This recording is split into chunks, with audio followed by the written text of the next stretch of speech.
چه شد که بار دگر یاد آشنا کردی؟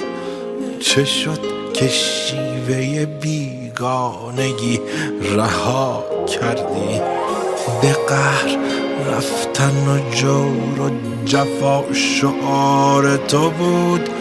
چه شد که بر سر مهر آمدی وفا کردی؟ منم که جور و جفا دیدم و وفا کردم، تویی که مهر و وفا دیدی و جفا کردی.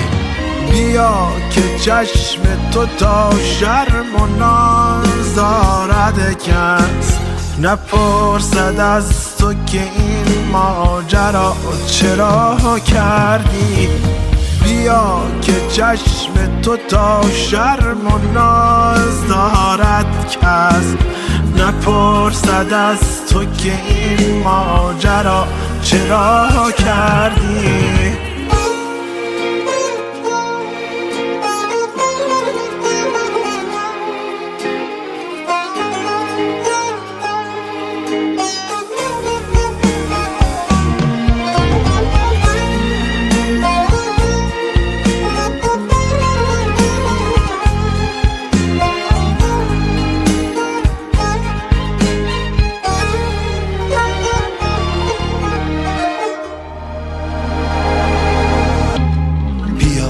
که با همه نامهربانیت ای ماه خوش آمدی و گل آوردی و صفا کردی.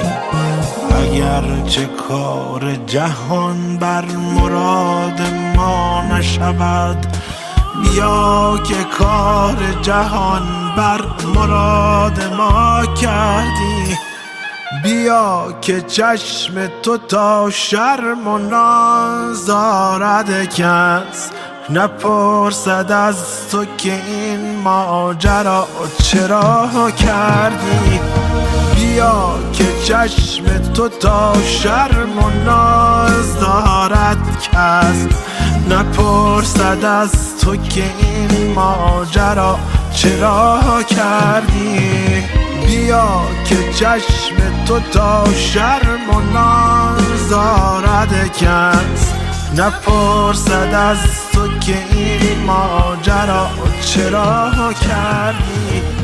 بیا که چشم تو تا شرم و ناز دارد کس، نپرسد از تو که